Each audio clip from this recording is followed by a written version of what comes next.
Hi, everybody. My name is Mark Fisher, and welcome to our channel, Our Scientology Stories, Peeling the Onion. And this is a special video that I'm recording, okay?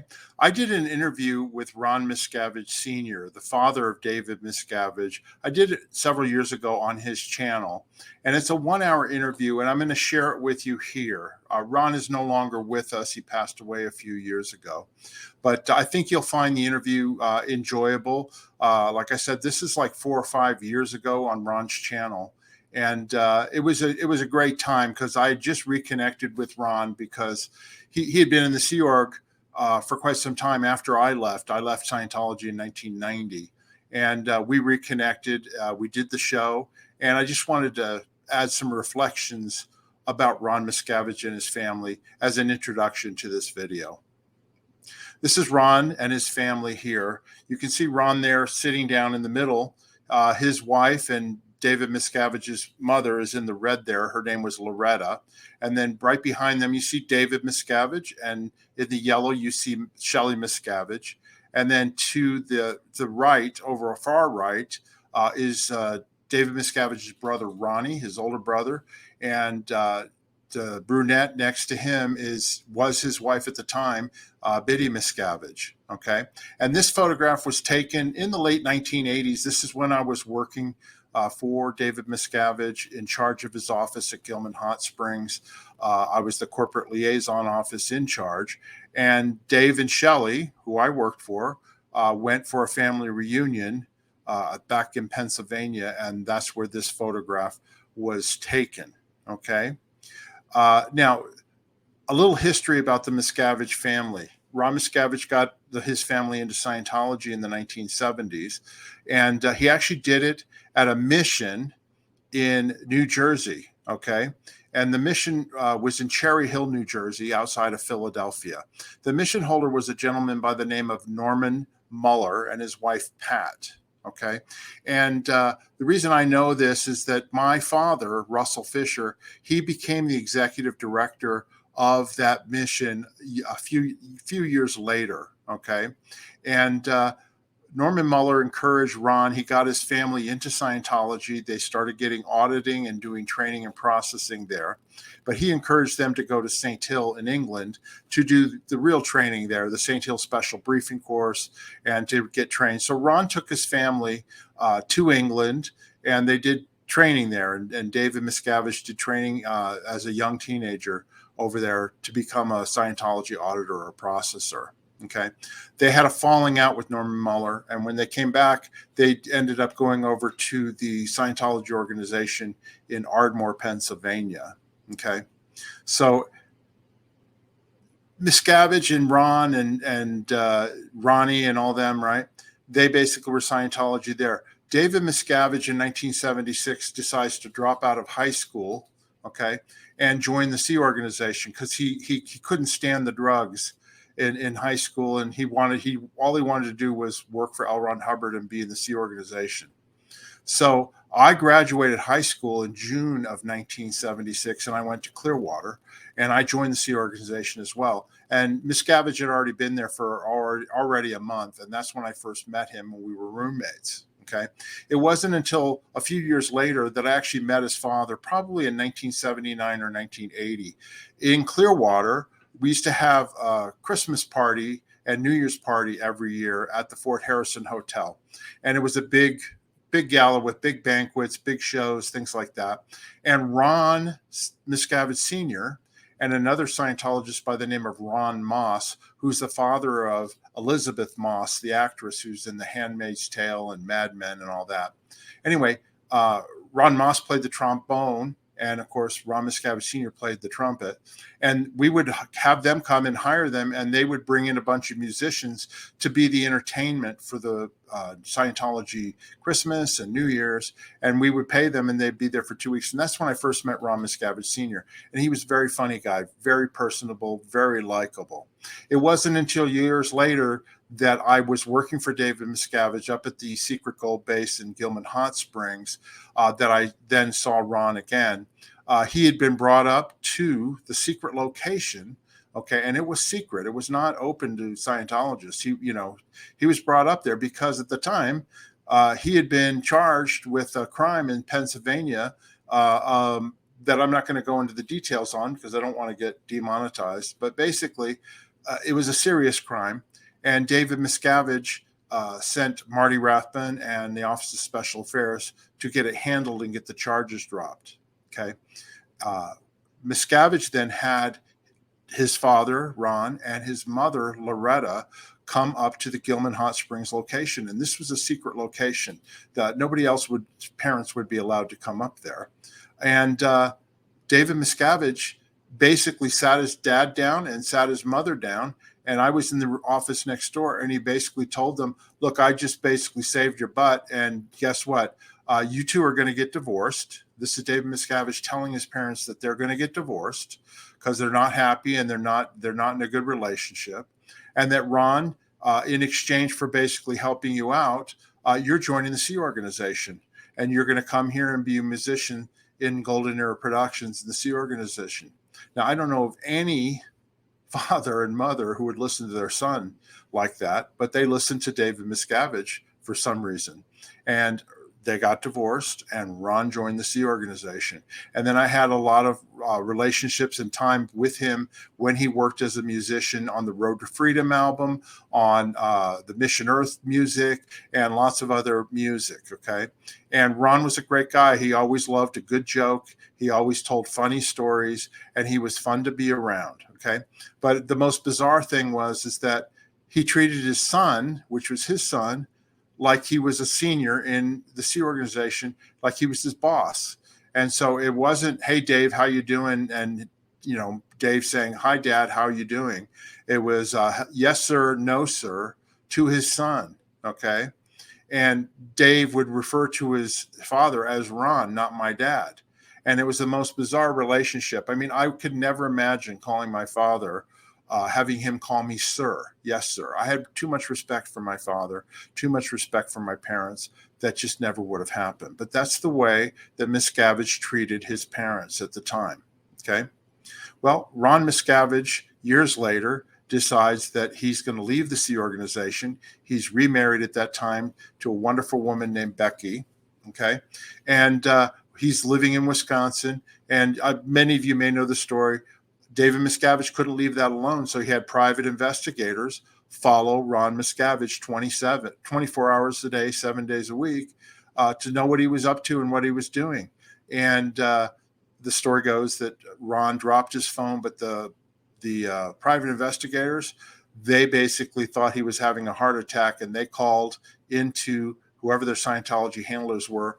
They were put on the phone with David Miscavige, and they asked him, well, what do you want us to do? And Miscavige's reported response was, if he dies, he dies. I mean, that's how he thought about his father, okay, at that time.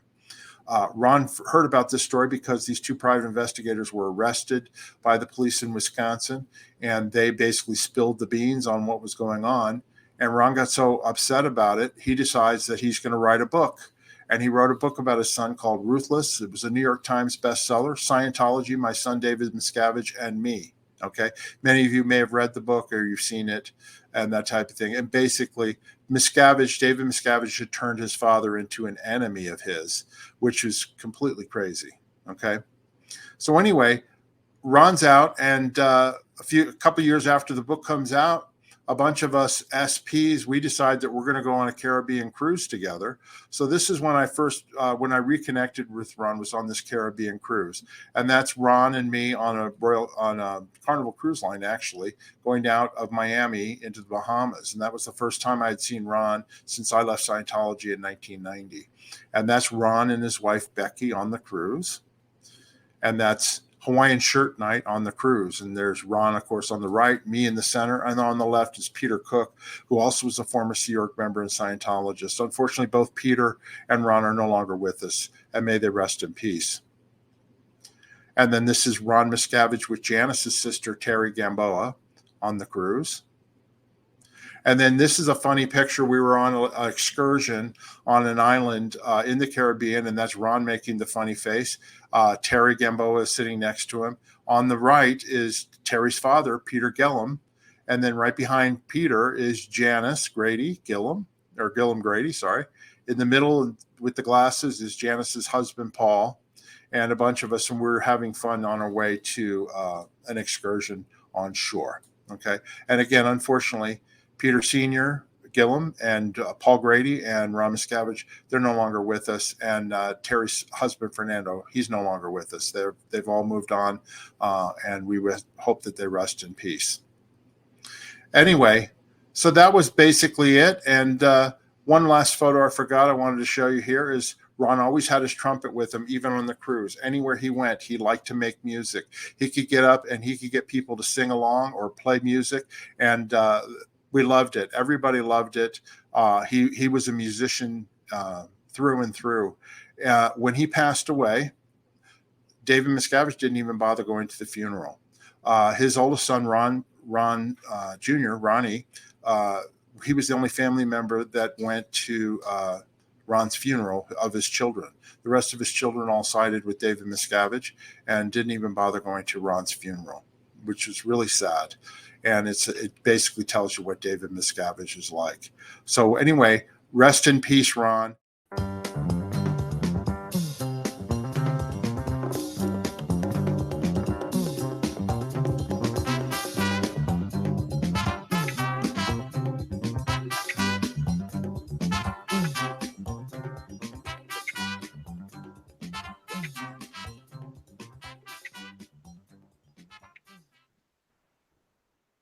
Hello, I'm Ron Miscavige. This is Life After Scientology. By the way, that little bit of music you heard as an intro to the show is a tune called Barnum and Gumbo. And that's on the album that I did in 1974, which I talk about in my book. And if you go to my website, where it says media and music, you can go down and see the album appearing there, and you want to sample the tunes, or if you want to get a copy of the album, it's pretty nice. It's called Timeless, and that was the one that when I speak about that album in England, this is the one that BBC heard and wanted me to play on the radio. Anyway, that was a little more than an aside. So let's get on with the show, because I got a great guest this morning. His name is Mark Fisher, and he's a real old friend, and I'm glad he accepted my invitation to come and talk. Mark has a very interesting story. It's a real inside type look at the Church of Scientology. So without further ado and any more introductions, here's Mark Fisher. Mark, thanks for coming on the show. Thanks, Ron. It's great to see you again. Okay, so listen, to kick it off, why don't we do the normal routine that I do, and that is, tell us how you got in Scientology. I'd be happy to tell you that. Yeah, I joined actually when I was a teenager. My father was retired Navy, and he got read Dianetics in, I don't know, the early 70s. And then when I was a sophomore in high school, I think I was about 14 years old, in the Washington, D.C. area, my dad had been, getting auditing and training at the Washington, D.C. organization, where your prior guest on your first show, Dave Richards, had been the executive director at that time. And about a year into his training and auditing, he said, Mark, I want you to come with me.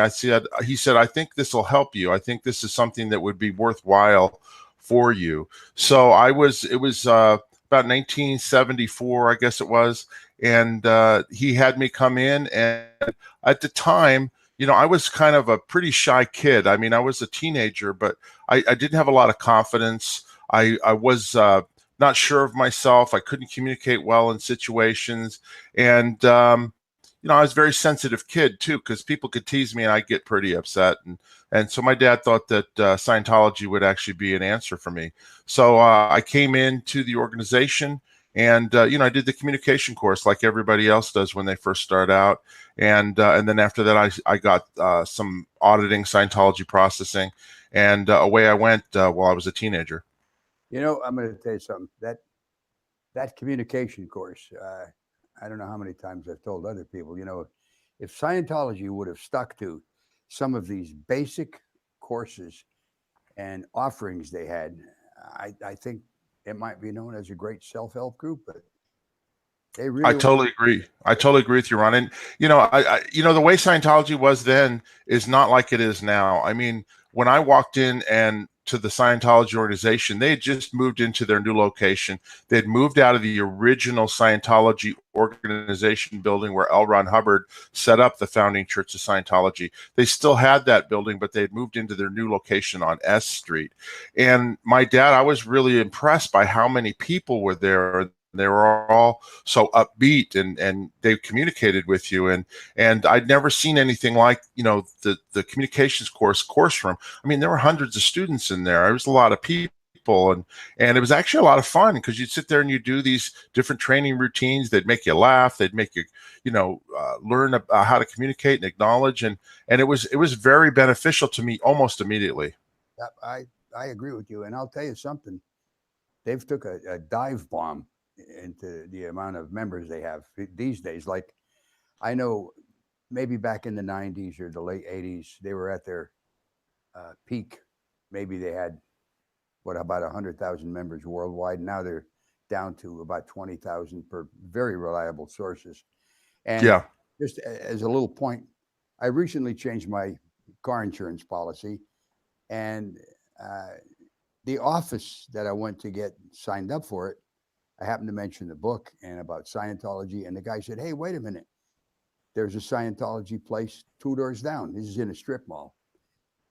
When I got through my procedure with the automobile insurance, I walked down to the entrance, the door of the Scientology mission, and this is the Scientology mission in Milwaukee. Their hours are 7 to 9 o'clock at night.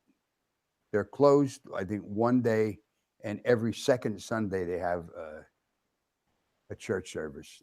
Wow, that's not like back when we were getting started. I mean, it was 7 days a week. You could go in the evenings after school or after work, and on the weekends, or you could go in the daytime. It was fantastic. But what I was going to say, after I did the communications course, my dad paid for my first auditing, my first counseling, and I got a 12.5-hour intensive of auditing, and I took to it right away. And what hooked me on Scientology almost immediately is I had a very strong belief in past lives and that type of thing, and that was addressed almost immediately. And I had some really great realizations about myself, even as a 14-year-old kid, that really have stuck with me throughout the rest of my life. And what gets you hooked, and people, I try to explain to people, why did you get involved? I mean, you were an intelligent kid, your father was intelligent, your family and all that. And to me, it was an exhilarating feeling, and to realize something about yourself. I was doing my lower auditing, what they call the grades.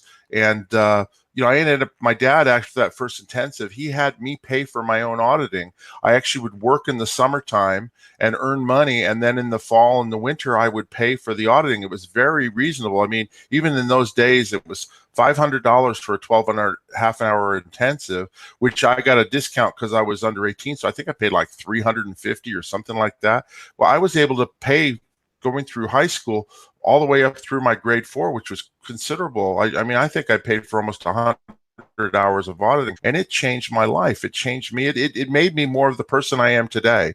I lost all those fears about communication. I was able to confront things and look at things, and it took care of a lot of problems that I had in life at that time. I got it. And I'll tell you, that was those days. Right. Not get the audience to think we're doing a puff piece on Scientology, because right. No, I'm not. they have, since then, they make promises that they cannot deliver about these superhuman powers, supernatural powers that you'd get from the advanced auditing, which in 42 years of being involved with the church, I never saw one single person who had achieved any of this. I totally agree. I mean, I got to the top of the bridge later on, and it was, now in retrospect, I mean, it was a bunch of crap. I mean, the stuff I did later on. Some of the earlier stuff, though, that I did was very beneficial. And whether or not that was, I mean, L. Ron Hubbard always said he got stuff from other places. Wherever it came from, it just worked for me at that time as a kid. And, I got to the point where then, I was like your son, David Miscavige. I wanted to join the Sea organization when I was graduated high school. I graduated in June of 1976, and I had 3 different offers to go to college, and I was a really smart student. I was an Eagle Scout, and I decided that I wanted to help mankind. You know, the whole thing. I mean, that you really felt like you were helping people, and it was a noble cause. And so I decided at that point in time to join the Sea Organization and sign away a billion-year contract. I mean, what did that mean to me? At that time, it didn't mean that much, but it meant that I wanted to go do something. And really my goal was I wanted to work with L. Ron Hubbard, because he becomes like a deity to you. I mean, you know, in retrospect, the man had many flaws and many things that were wrong with him, but at that time, you don't know that. All you know is what you've gained from the auditing and processing. And so, like your son, I decided to join the Sea Organization down in Florida. No, wait a minute. You said, did you join in 1976? Yeah. Your son, David had been there for about a month, because I joined in July, and he had been down there in June. He'd been there 30 days. And when I went down to Clearwater, I went down there with the intention of training to be what they call an auditor or a processor in Scientology. And instead they went, hey, you know, you're this young kid and we'd like to get you, would you like to work with L. Ron Hubbard? And I said, yeah, absolutely. So I basically ended up being a roommate with Norm up on the 9th floor of the Fort Harrison Hotel, and we became friends at that time. Wow. Yeah, because he joined when he was 16 years old, and that was in 1976. Yeah, well, funny story. I mean, he dropped out, as you know, to join the Sea Organization, and I just graduated, and I had my high school diploma with me. Yeah. And he looked at it and he laughed. He goes, you know, you might be the only high school graduate on the entire floor. You know, before we go any further, I'd like because all the messengers, all the people who work for L. Ron Hubbard, they were all teenagers. They never even finished. I was like, hello? Well, Mark, you're breaking up, and I don't know if that's coming through on the transmission or okay. monitors. So if my producer could tell me, is it? I can hear you now. Okay. Sean, is this okay? Yeah. He's saying it's okay, but I'll tell you, it sounded so bad. I didn't want to continue the interview because it was just like a complete breakup. Oh, no, and I couldn't hear you either for a minute there. So, okay, so why don't you go back to when you show your high school diploma? Yeah, well, I mean, like I said, when I joined the Sea Organization, I just graduated high school, and David Miscavige, he just, you know, your son, he just dropped out the month before. So when I came, he'd been there for 30 days, and we were roommates in the 9th floor, and I showed him my high school diploma and a letter jacket too, from when, you know, been a champion swimmer and stuff. And I had my letter jacket, and he goes, you know, he laughed. He said, you know, you may be the only high school graduate on this entire floor, because all of the people that worked for L. Ron Hubbard, all the teenagers, they'd never finished school. So he said, you might be the most highly educated person here on this floor. There you go. So how did that go when you first met David? Well, he was great. I mean, he was a nice kid. You know, he's a nice teenager. He was a pal. He's kind of like a guy's guy. You know, we talk football, we talk music, that type of thing. You know, we would go swimming at lunchtime down in the pool at the Fort Harrison. You know, we would do things and stuff like that. But he was brand new to the Sea Organization, and he was just getting his feet wet as a Sea Org member. And I kind of rubbed him the wrong way at one point, and then at that point he basically soured on me. So, you know, it became difficult later on. Yeah. So then what happened after that? Where did you go after that? You didn't stay at Fly continually, because I know you from the international base in Hemet. Well, after that, it was, you know, it's kind of a long story, but basically I had a little bit of a run in. I actually, after about 3 weeks of being there, and this is my first time ever being away from home, and I had a hard time, you know, adjusting to life in the Sea Org, you know, the 12, 14-hour days, and, you know, 7 days a week and all that. And anyway, to make a long story short, I decided it wasn't for me, and so I decided I was going to leave. I was going to route out, and I didn't want to be there anymore. So the funny thing is that they then put me over into the Clearwater building in Florida, and I was filing away all of the policy letters and bulletins written by L. Ron Hubbard in these massive filing cabinets while they were determining about, you know, getting me out and getting me getting rid of me. And I'm sitting there talking to this woman who I won't mention her name, but I talked to her. I said, "Oh, how long have you worked here?" And she goes, "Oh, about 5 years." And I said, "Oh, what's your spot on the bridge? What's your case level?" And she goes, "Oh, I'm OT3." And I'm thinking to myself, "Oh my God, I've ruined my life." I thought I'm down in the dumps and I'm about to leave and I'm going to be here for the rest of my life. And I'm feeling away. And when I threw away my college, I threw everything away for this. This is just a joke, Anyway, make a long story short, I ended up leaving and went back and went to move in with my dad up in the Cherry Hill area up in New Jersey and lived with him for a couple of years until I later decided that I'd made a mistake and to rejoin the Sea organization. And I did that again in 1978. I got it. Okay, so then how does the story go at that point? I mean, you ended up international base in a very high executive position. Yeah. You were running what was known as the CLIC office, corporate liaison in charge, which we'll get into later on. But how did your life progress to get you to that point?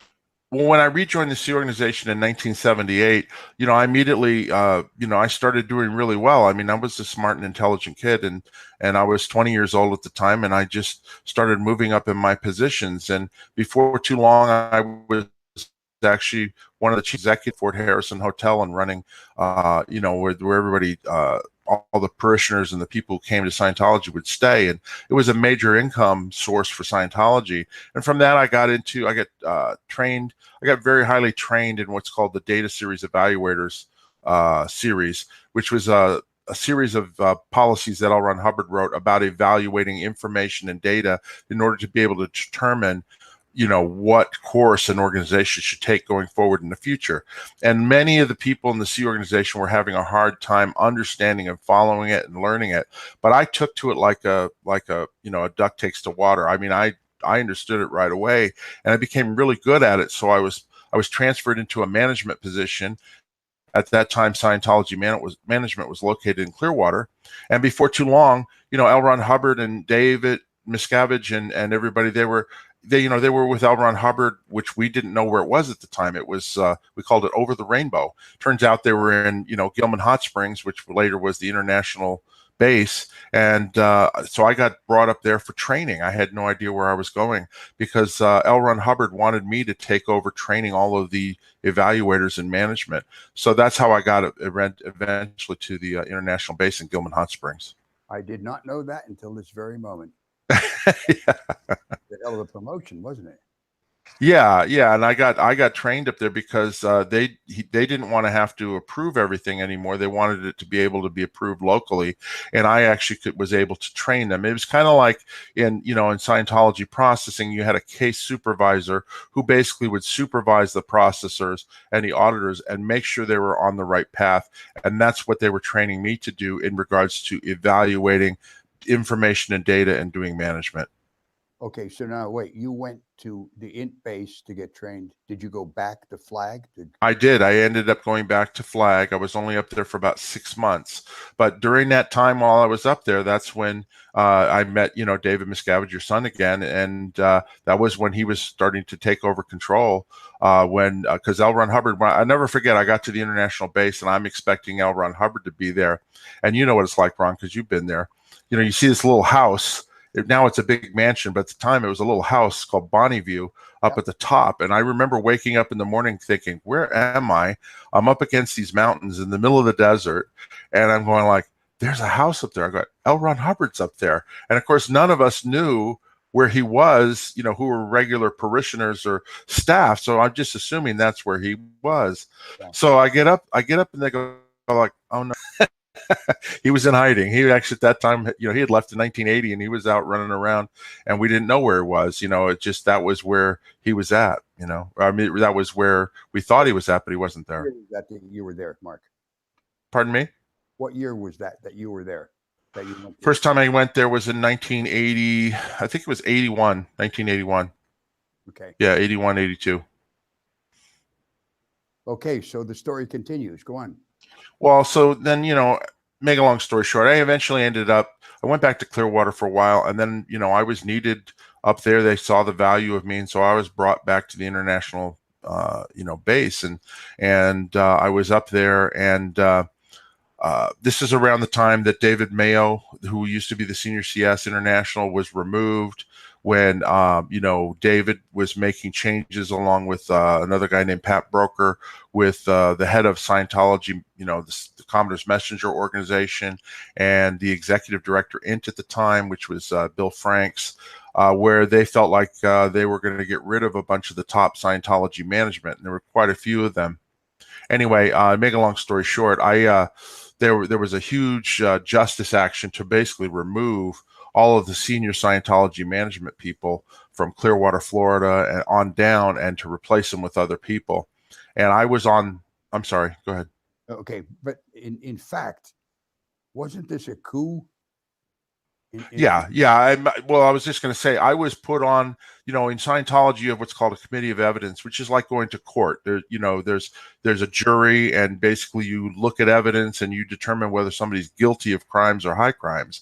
And I was made a member of that jury. I was made a member of that committee of evidence, and I was supposed to adjudicate, along with several other people, whether or not these people were guilty of crimes of treason against L. Ron Hubbard and Scientology. Right. Well, I didn't agree with that. I was what they call disaffected, because I had been in Clearwater and I saw how booming and how big Scientology was growing at that time, and I just thought, this is not right. I mean, there's a bunch of false information going on around here. Anyway, this came up in my auditing sessions, and as soon as it was found out by David and some other people that I was basically in disagreement with what was going on, I was removed from that committee of evidence, and I was sent to the Rehabilitation Project Force. I was kicked off the base and sent to Los Angeles to do the RPF, the Rehabilitation Project Force, which is basically the Scientology prison camp. Right. Yeah. So I was down there, and I did that was my first time I had doubts about Scientology and about the organization, because I'd been at the top and I saw the hypocrisy of some of the things that were going on. During that time, it became, I'll just give you an example, and I don't know if you know this story or not, Ron, but L. Ron Hubbard wrote down, there was a guy in management his name was John Axel, and he was in charge of the Los Angeles organization in Scientology management. Well, some report had gone up to L. Ron Hubbard about John Axel, and L. Ron Hubbard wrote back and said, oh, by the way, spit on John Axel for me. You know what I mean? He was so disgusted with him. He said, spit on John Axel for me. Well, Dave Miscavige took that, your son, he took that literally, and he went and he had the guy held against the wall, and he spit in his face. And I thought that was just the most degrading thing I had ever seen. I mean, I would have never done that in a million years. And that was adding to my own personal disaffection. And then, of course, before I was sent to the RPF, that became the thing to do. I'd be standing out, doing, gardening, and, they'd make you do mest work, where they called it manual labor. And then guys would be driving by and they'd spit at me. I had a couple people spit at me. And I just went, this is where I went, like, this is not Scientology. This is not what I signed up for. You know what I mean? Yeah. Well, I'll tell you, you say this is not Scientology, but that's true in some respect, in your mind, in many people's minds. Yet, right. Correct. That was the way it was done in those days. And it's gotten worse since then. And let me backtrack for a minute and interject a little comment here on a committee of evidence. Okay. Oh, before I do that, you mentioned the word mest work. The word mest is short for matter, energy, space, and time. And that's a word that's used by Scientologists to describe, the planet and all the physical attributes of it, just so they'd know. If you're doing mest work, that means you're doing labor, But anyway, manual labor, like digging ditches and things like that. Yeah. But the ComEv, I'm going to tell you this.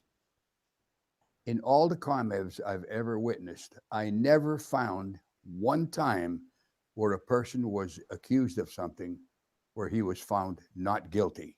I totally agree with you. One.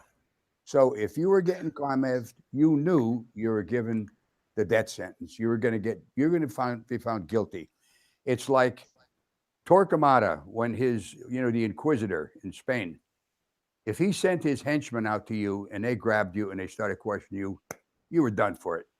You wouldn't go there and they say, oh, well, we were wrong. Yeah, you can go free. Bullshit. They're going to put you to death. But, you know, I'm not saying you get put to death in a COMEV. But if you were COMEV'd, you were guilty. Just wanted to make that point because, look, a very nice beginning. And I do agree with you that what they call the bottom of the bridge, these beginning services are really very helpful in life. You get going in it and you find yourself at the top of the bridge. And these days you found you spent a lot of money and it's turned into baloney. So those are my comments mid this interview, but I want you to continue because I'm interested in seeing how you got back into good graces, because you did end up in a very high position, Mark. So continue on. Yeah, no, I was going to say I agree with you, and just so you know, I mean, so your listeners know, Scientology public people didn't realize what was going on behind the scenes with the staff. So, like what you were saying is absolutely correct, because the closer you got to the top, to L. Ron Hubbard and the Scientology secret of management, that's where you learned all this stuff. Because when you're just a paying public Scientologist, oh, everything's rosy, everything's fantastic, everything's beautiful. You never see the spitting, you never see the RPF, you never see any of that stuff. So when people go like, well, why wouldn't people be involved with that? It's because they didn't see it. It was kept, you know, it was kept behind a cloak. I'm sure you agree with me on that. I absolutely do agree. Yeah.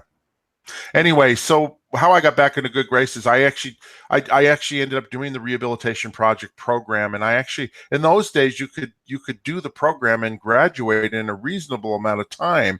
I was in the rehabilitation project force from November of 1982, and I graduated in April of 1983, and that included doing what was called the running program in that days. And I'm not going to go into the details on that, but it was a long program that you had to do.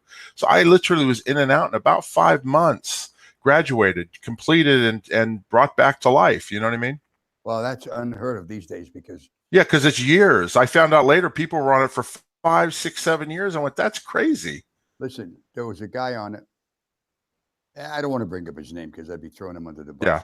Yeah. He's a decent guy, but yeah, he's not playing with 52 cards and playing solitaire, and not the sharpest knife in a drawer. But I'll tell you, right?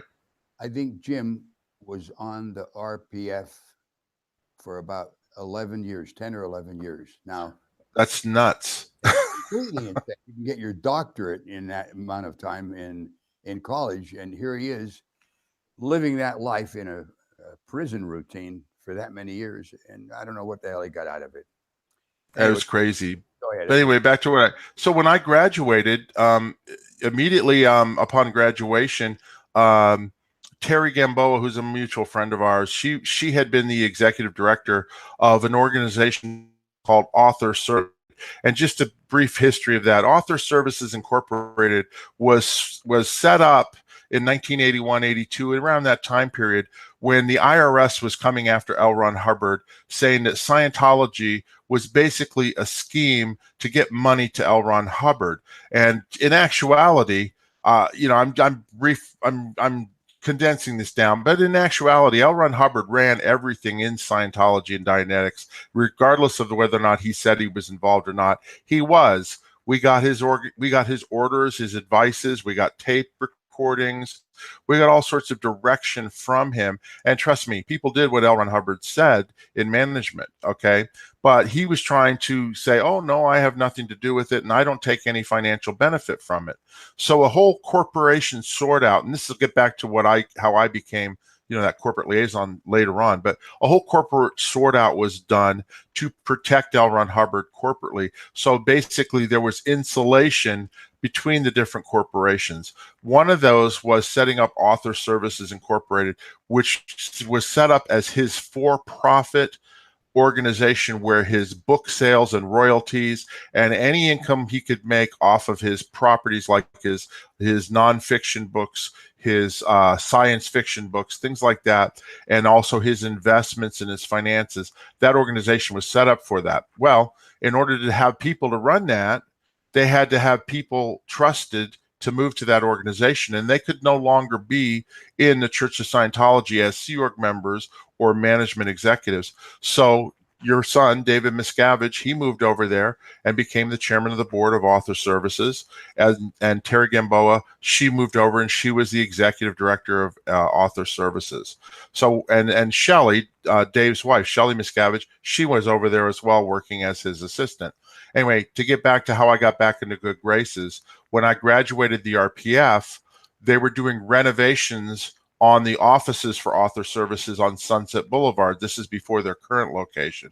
And they needed people to run those things. And Terry Gamboa and myself, she wanted me to work with her on that. And so I went and I oversaw the logistics on the renovations of that space. And that put me in Dave Miscavige's presence again during that time period.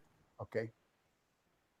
I did a good job on that project. We got the renovations done. And then so it was decided that I would go back doing what I did before, which was training evaluators in Scientology management. I went and I did that for about 3 or 4 months down in Clearwater, Florida. And before too long, you know, I was brought back to the international base because they wanted me for a position up there. And I was up there for about a month. And then in November 1983, L. Ron Hubbard wrote to David Miscavige, you know, basically a dispatch about setting up a corporate liaison office. And what this was, it was L. Ron Hubbard's idea of how to get David Miscavige and Author Services facilities, help people that could help them in running Scientology through, you know, the Scientology management while they still were working for at the for-profit Author Services. It was basically set up as a buffer, and they said to run it through the corporation, through the lawyers. But basically, I think you should set up this office, and this office could also serve you, David Miscavige, in handling your administrative affairs, your personal affairs like your laundry, you know, you're cleaning your room, that type of thing, and that would help free you up to be able to do more work. So this came up about November 1983. So that there was nothing going to be changed as to who ran Scientology. It was still LRH, right? Correct. And because he was in hiding, it really was David Miscavige. I mean, he basically funneled everything through David Miscavige. Yeah. He got his orders from L. Ron Hubbard. Correct. He passed them on. Correct. So I was then chosen for that office. You know, they needed to find somebody, and at the time I was working for a person named Vicki Asnaran, who was in the Religious Technology Center, and she recommended me. And so, you know, I got pulled into David's office and interviewed basically for the position. And the first thing he wanted to know from me is, he goes, "Are you tough enough for this job? You know, can you rip people's faces off? Can you know," what that means is, you know, yeah, get in their face and yell at them. That's what a, you know, face rip off or toast, you know, and you know what I mean? It was like, you know, called a severe reality adjustment. Do you remember those? The severe reality adjustment was getting in somebody's face and yelling at them Now, to change their viewpoint.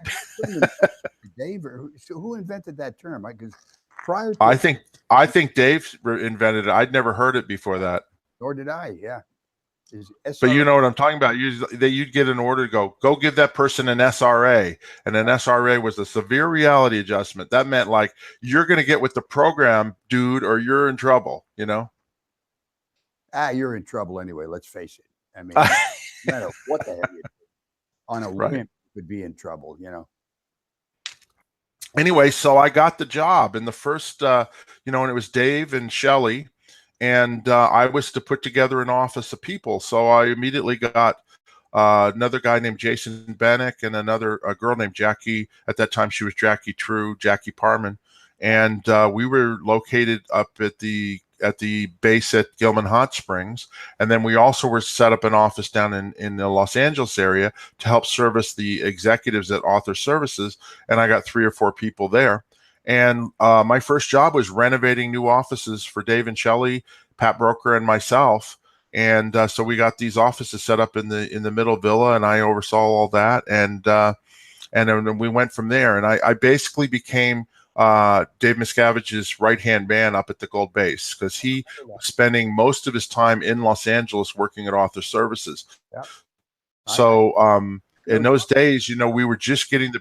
Sorry. Those offices. Go ahead. Up nice. They look good. Oh, absolutely. Yeah. And a guy named Barry Stein, who you knew, he designed them, and then I got them renovated and put together. But basically, we were at the early stages of computerization and messaging, and he would basically, David Miscavige would run me by sending me, and we called them Mercuries in those days, but they were emails on a daily basis. And I had a lot of things that I had to do at the gold base for him. Yeah. Yep. I remember that. You'd say you got a Merc. Yeah, Merc. Yeah, you got a Merc, which is like an email. Yeah. And even that, as useful as that was, there was always some punishment involved in it. If you didn't get it done by a certain time, you would go down in your favor with whoever the executive was. And then if it wasn't done after that, you go down a little bit lower. So the use of punishment as a driving force has always been used, even though L. Ron Hubbard wrote an essay on management, which was brilliant. If you read that policy letter, where he said that punishment drive doesn't really accomplish anything, it's really the willingness of the people to do the job anyway. And all it does is it dulls their willingness to demonstrate their capability of doing it. Yet, the Merc had the punishment. You remember that?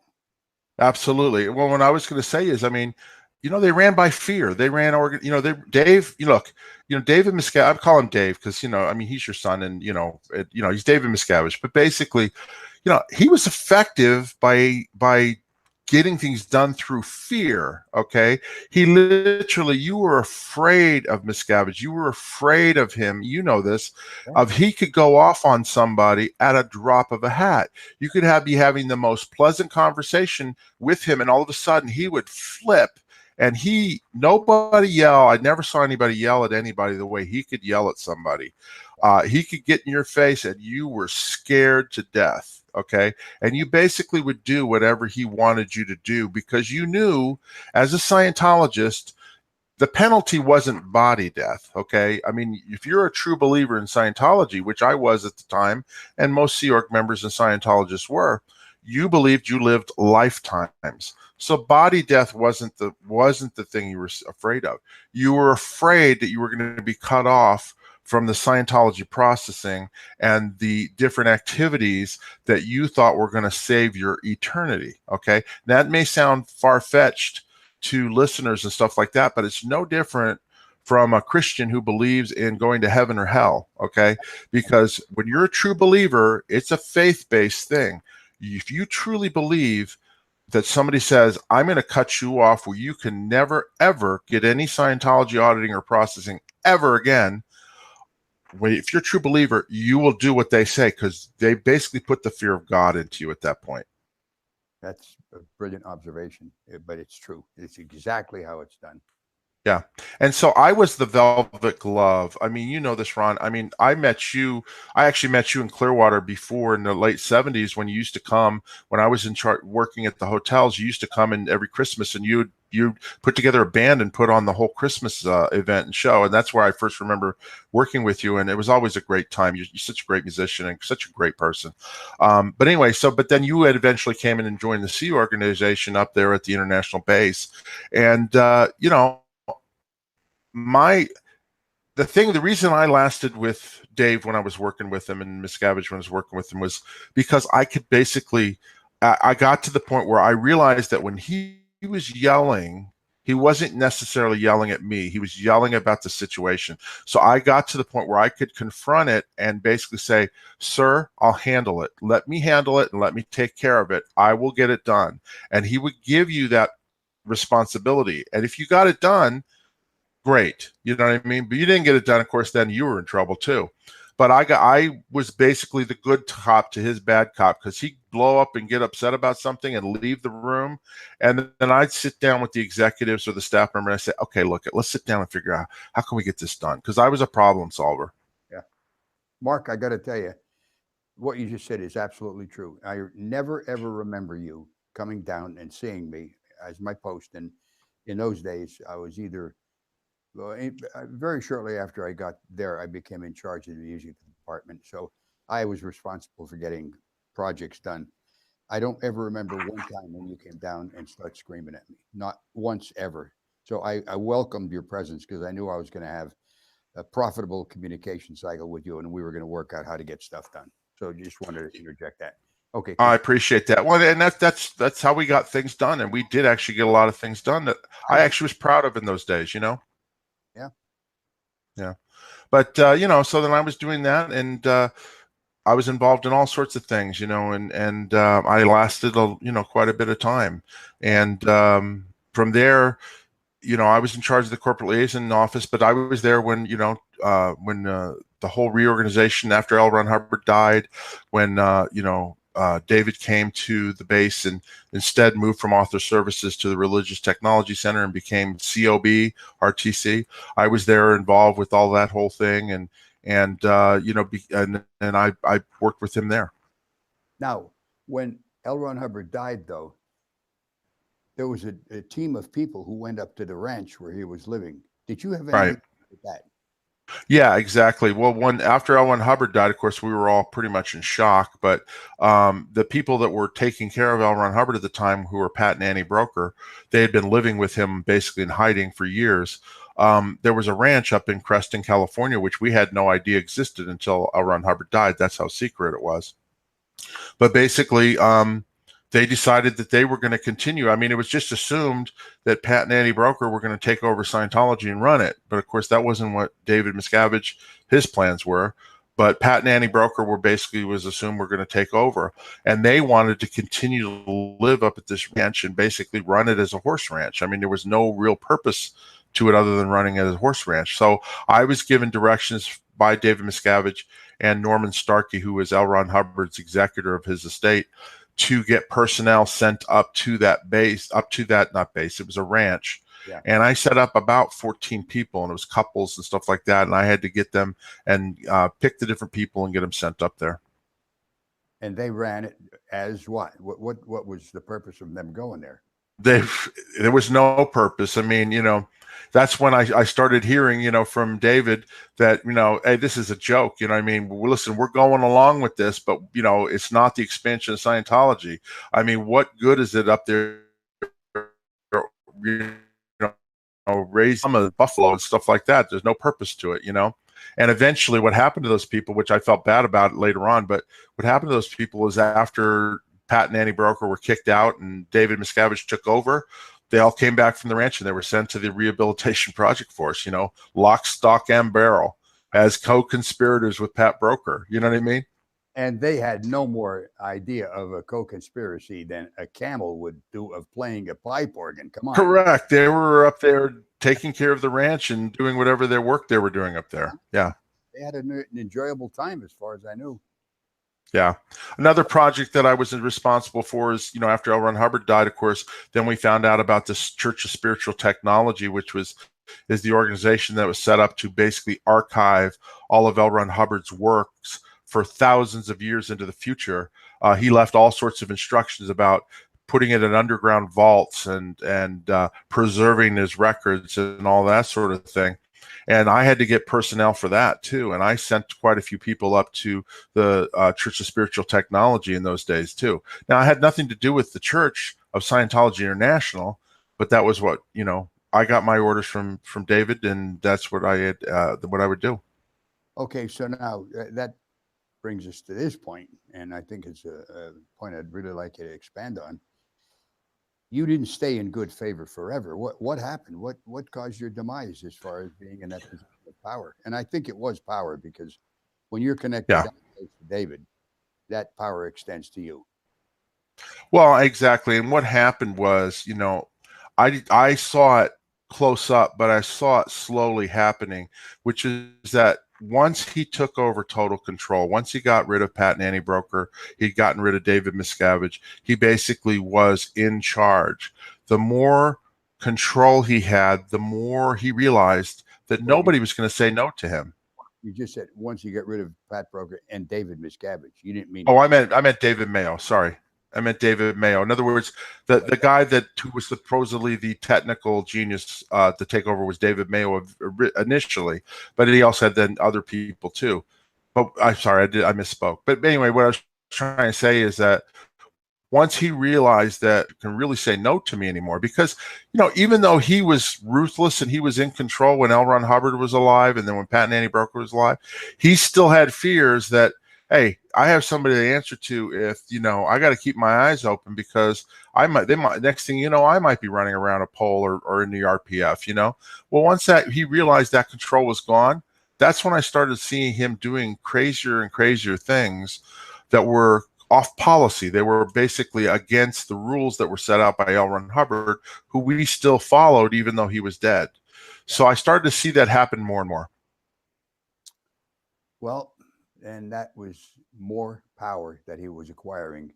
And as I said in my book, Ruthless, as you can see here. Yeah. A guy by the name of Lord Acton said this. He was a member of Parliament in England. He lived between 1834 and the early 1900s. He's the one that actually made the statement, power tends to corrupt, and absolute power corrupts absolutely. And I can see that once L. Ron Hubbard died and there was no checks and balances, that accumulated more power under David. And I think that was what really got him going in a downward spiral. And as far as I'm concerned, that power, you get power, it's like going on crack cocaine. You don't want to get rid of it. And that changed him from this to this, because he's a kid, and I brought this up many times. We got along famously, and he was a great little kid. The more power he achieved and got under his belt, the more it's gotten to the point where it is now, where the church specializes in disconnecting families from each other, and just the ruthless rules that are followed. If you leave, they try to ruin you, they character assassinate you. And I think it was at that point where LRH died, where he realized, now I can really go on a rocket ride. I agree with you. I agree with you. In addition to that, you know, he was dealing with all of the attorneys at the time. And, you know, Dave didn't have a high school education or college education, right? But he had attorneys, and they hired the best attorneys, the best corporate sort out attorneys, the best criminal defense attorneys, the best tax attorneys. And I think that they fed to him, this is basically how we can, you know, protect the organization. And in that doing that, it also meant protecting him personally, because it was set up in such a way that there was no way to challenge him. You know, board of directors were set up for these corporations, and the first thing you did, which I was on a couple of board of directors, is you signed an undated resignation letter. So that way, if you ever left, or they ever thought you were, you know, you ever went in disfavor or didn't agree, all they did was date your resignation and you were out. You know what I mean?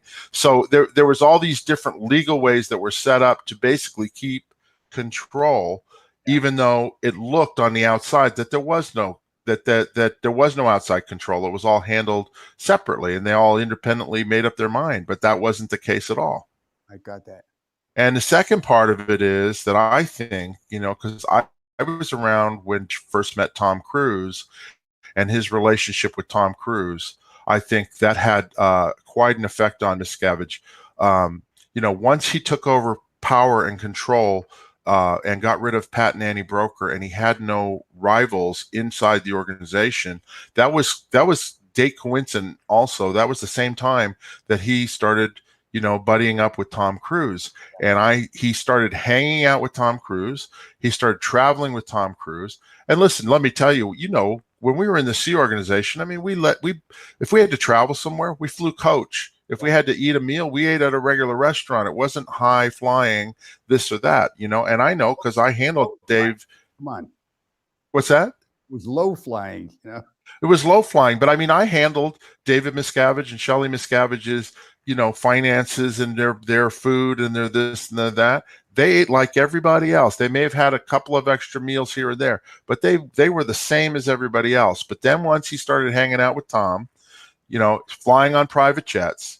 I'll never forget, he went to the Daytona 500 with him right before he was going to film Days of Thunder. He was hanging out with them. And the first thing he did when he got back to the Gold Base, this is David, first thing he did was he showed all of us executives of him and Tom Cruise jumping out of an airplane, parachuting tandem. Remember that? You know, like he would be strapped to a guy jumping out of a plane. and we were blown away. We're like, oh my God, like we thought this was the coolest thing we'd ever seen, you know? And he started driving faster cars, and Tom Cruise had his Porsche. Next thing you know, Dave had to have a faster car. He started competing with Tom Cruise. Between taking over power and his celebrity relationship, he changed, because I'll tell you, his viewpoint about celebrities before meeting Tom Cruise was, oh, they're all just a bunch of dilettantes. They don't do anything. They're not true Scientologists. You know, because you dealt with the musicians and the celebrity musicians. He looked down his nose at them, and then all of a sudden, oh my God, they're the greatest people ever. So I think that had a big part of changing him. I think you're exactly right, Mark. Yeah. So continue. Well, anyway, so and then the third thing, of course, is once he got the IRS tax exemption, which I wasn't around. I left in September 1990 for good, but in 93 or whenever it was that they got the IRS exemption, because that was the key. That was the most dangerous thing to Scientology, was that the IRS was going to take over and they were going to have a massive tax liability. Once they got that IRS tax exemption, it was free sailing at that point. You know what I mean? There was really nobody that could tell him what to do, because he had total control over the finances, and it went off from there. So that's kind of like the step-by-step in terms of how he basically took control and continued to rock and roll, at least from my point of view. Yeah. But now let's talk about you, because Okay. you left. But what led up to your actually leaving? Well, what happened is that, you know, I was married at the time, and I'd been married to my wife for about 6 years at the time, and she was in the management over the Golden Era Productions, and she got sent, you know, like you had mentioned about the Committee of Evidences, how nobody's ever innocent, right? Okay. Well, she just got the way Scientology ethics and justice was supposed to happen is, if they were gonna send you to the Rehabilitation Project Force, you were supposed to have a Committee of Evidence first, and then if they determined that you needed to go, that's where you went, right? Well, she was just assigned, just willy-nilly, just boom, you're in the RPF, and I totally disagreed with it. Basically, they found my soft spot, which was my wife. You know what I mean? Like, you could attack me and I could defend it, but my wife was somebody that I just would not put up with. So I became very disenchanted with that action, and started going, this is off policy, you can't do it, and this and that. I ended up being taken off my post because I was quote unquote disaffected, and I started doing, you know, manual labor again, just around the base. And the idea was to clean me up and get me back on my position, you know, working for Dave again. And I did. I eventually, you know, after about 6 months, I was put back in my position in the corporate liaison office. And frankly, this is just my opinion, is just because he couldn't deal without not having me there. I had already been off the job before, and all of a sudden all these things in gold were not being handled to his satisfaction, and he was like, get Mark back in here because he'll take care of it. So I think he depended on me quite a bit to get things done. Well, I was really disenchanted, and I'll never forget this. At one point, you know, David Miscavige, he asked me, my wife was in the RPF out at a place called Happy Valley, which was another property we had. And she originated that she wanted to leave the Scientology and the Sea Organization. And she had let it be known that she wanted to leave. Well, you know, at the time I was just getting cleaned up, finishing up my own cleanup. And I'll never forget this. Dave pulled me aside between, you know, the upper and lower villa, upper and middle villa. And he said, Mark, listen, I got to ask you something. I go, what's that, sir? And he said, listen, I need you to do me a favor. I need you to go out to Happy Valley and handle Julie, because she wants to leave the Sea Org. And we don't want her to leave. I don't want her to leave. You don't want her to leave. You need to go out there and handle her. Right. So I did. I went out there and I basically, you know, spent a day out there and basically talked her into staying. Right. In retrospect, I wish I'd said, let's get in my car and get the hell out of here. Right now. Because it wasn't only a month later that I decided that I was going to leave. You know what I mean? But anyway, so I did. I handled her. But what happened was, we were allowed, she got back in good graces. She was still in the Rehabilitation Project Force, but her brother was getting married down in San Diego, and we got permission to go down to San Diego and drive, because she was coming with me, and her brother, Kevin Catano, was a security guard, and he was going too. So it was felt that it was safe to go down there with her. I went down there and I was with my wife for 2 days, and I went, I just can't handle not being with my wife, because when they're in the rehabilitation project force, you are kept separate. You're not allowed to see your wife. You're not allowed to spend time with her. And it just really struck me. And I went, I got to be with my wife. This is crazy. At the same time, there was a situation happening with the a production line at Golden Era Productions, where they actually produced the cassette tapes. So you'll remember it. It's called the Gauss line, and he had kept it down out of production for months, stacking up tons of quote unquote unusable tapes that were unlistenable to, and it was a full-time job trying to get that production line back up and running. Well, Dave had been at in Clear at the Freewinds at the ship at the time, and he was coming back. And on my way driving back from San Diego with my wife, I got a page, a beeper. This is before cell phones, and I hate beepers. I never would wear them again, but I got beeped, and I had to call in, and I talked to Shelly, and she said, Dave's coming back early, and the Gauss line is not up and running. You need to get your ass back up here. Yeah. So a whole way back driving from San Diego, I'm thinking to myself, man, I'm separated from my wife.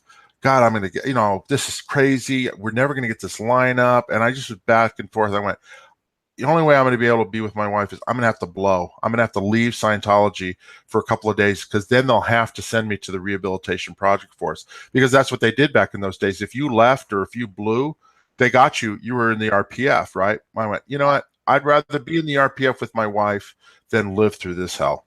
Yeah.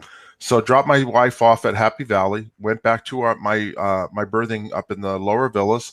I packed a bag, threw it in the car, and I drove out. And of course, security would not stop me because I work for David Miscavige.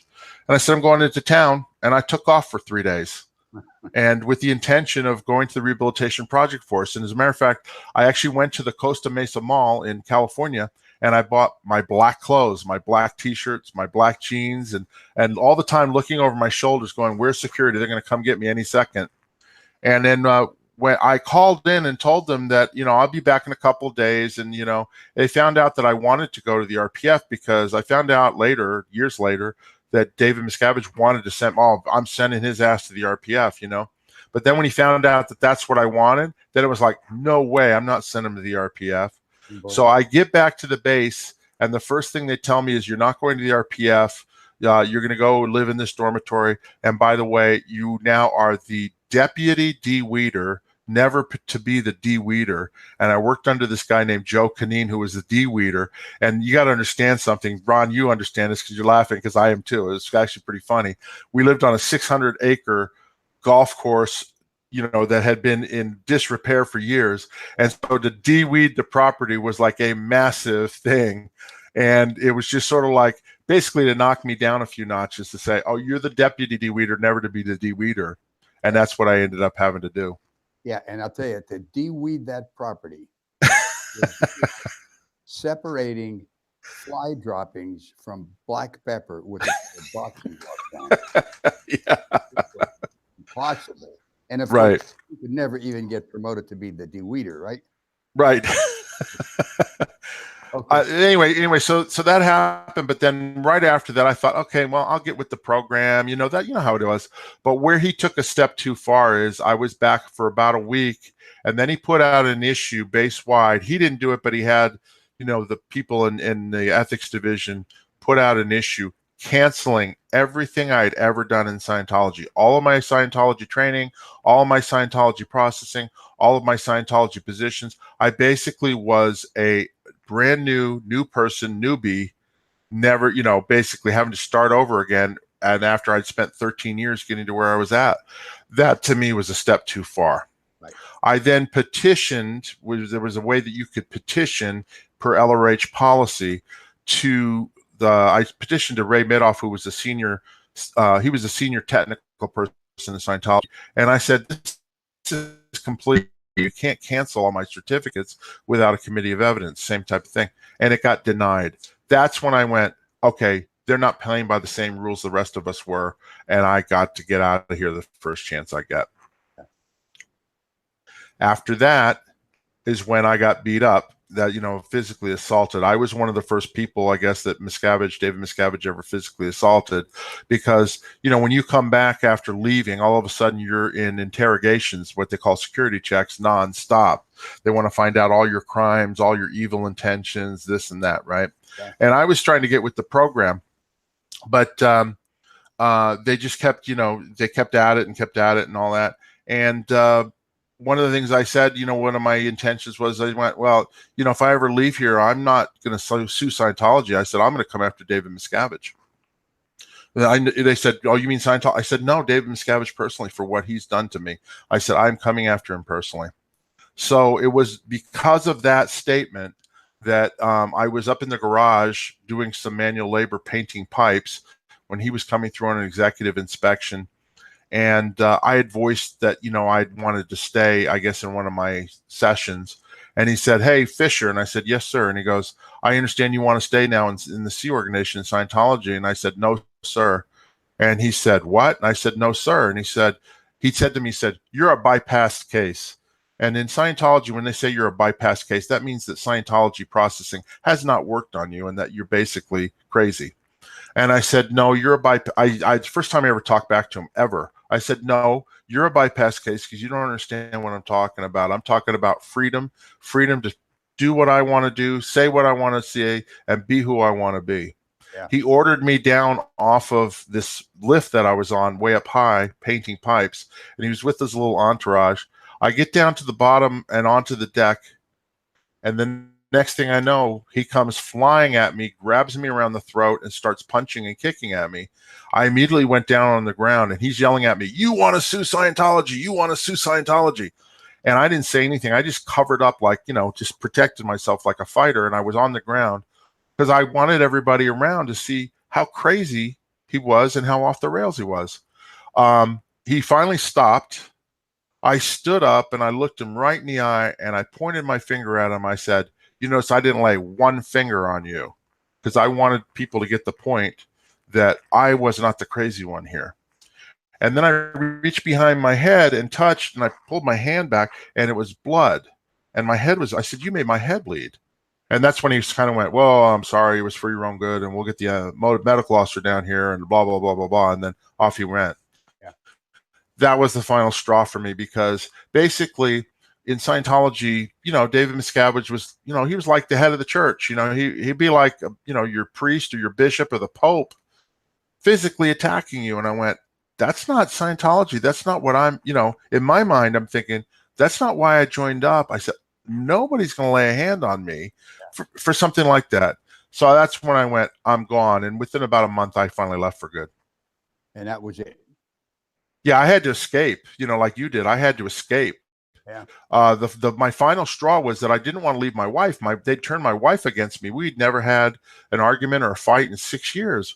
But all of a sudden, because I blew and left without her, she all of a sudden wouldn't talk to me. And I found out later that they had told her all sorts of things about me. And so they basically turned her against me. So I literally blew and came back a second time. And because I couldn't leave my wife. I couldn't leave her. And then finally, the final time was when I realized after my birthday that my wife didn't even wish me a happy birthday. I went, you know what? I just think that she's just not going to come with me. And for my own sanity, stay here. I've got to leave. So the final time was I actually ended up escaping, and I got to a motel in Hemet, California, which is about, 15 miles away from the base. Right. I got in there and I called up and I threatened. I said, you either give me my shit, and I'm sorry to use the curse word, you either give me my shit or I'm going to the police and I'm going to show up with the cops to get my stuff. Oh, no. We don't want to do that. We don't want you to do that. I knew that would finally get them to let me go, because I knew they didn't want anything to do with the police. Right. Oh, no, we don't want you to do that. So that's basically how I finally got out. Well, I didn't actually have to bring the police. They actually let me come back to the base, get my car and my stuff, and just leave. But that was when they knew that I was basically gone. Yeah. Interesting story, Mark. Yeah. I'm sorry if I'm long-winded, but that's basically why I left. I wanted you to tell the whole story. And when I say interesting, I say that, and maybe that's not the right word, but yeah. It is the way the church is. Well, and then afterwards, you know, Ron, I know you've had your situation since you left with the private investigators following you and all that. You know, that ended up happening to me over, 15, 20-year period. You know, I moved to Las Vegas with some other former high-ranking Sea Org members, and we ended up getting into the mortgage business and starting our lives over. And sure enough, within a year, they'd sent in a private investigator. The guy's actually their head private investigator now. His name's Dave LeBeau. And we hired him as an employee at the company that we were working at. He became our friend, and he lived in the same apartment complex. And all the time, we found out later, he was a private investigator spying on us. And then years later after that, I had a guy that posed as my friend for 10 years. My best friend, the guy I talked to every day of my life. And I found out when Marty Rathbun finally left, that guy was a Scientology spy. You know what I mean? So it's just crazy. You leave and you can't leave. You know what I mean? It's standard operating procedure. Right. You know this. They're going to character assassinate you. Yeah. They have private investigators following you. I mean, everybody who's left has had this happen to them. Absolutely. And that's the crazy thing. And then and then the disconnection policy is crazy. I mean, I had a sister who was still a public Scientologist when I left. And for years, she wouldn't talk to me, and she was disconnected from me. My brother who had left, my father and my brother eventually left, and I was guilty of it myself. In 1979, my dad left Scientology, and my brother was 16 years old. They got declared suppressive people. I couldn't talk to them. I basically made the choice of, oh no, I want to work with L. Ron Hubbard, and I want to, be Scientologist. So I basically said, I have to disconnect from you. And I did. Years later, I reconnected with them after I left. But, for those 10, 12 years, I felt really bad about the fact that I basically chose this group and this cult basically over my family, I got it. And I can understand how you feel, because my two daughters, my grandchildren, and my great-grandchildren by my two daughters, none of them speak to me. And this is right. I escaped in 2012. So that's right. 6 years without having any contact with them. But that's the way the church operates. And I'm glad I got you on to tell your story, because it's another example of a very decent person thinking he's going to help mankind by taking part in this. And you achieved a very high status with the church, be as in charge of that click office. I got to say that. Well, let me just point one point. I was going to make one point about the disconnection. It's all about control. Look, I've met born again Christians that it doesn't matter. You could talk to them about any other faith or religion. They're dedicated Christians. You're not going to sway them. It should be the same with Scientologists. Look, they should be able to talk to people. If they can't handle somebody saying, "Hey, what you're doing is wrong, and you need to do something else," then they shouldn't be involved, because it's basically about control. They're trying to control the people to stay in. You got a point, and on that point, we're going to end this interview. And coming on with me, Mark. So this is Life After Scientology. I'm Ron Miscavige. I'll see you on the next episode. And thanks again, Mark. I appreciate your time.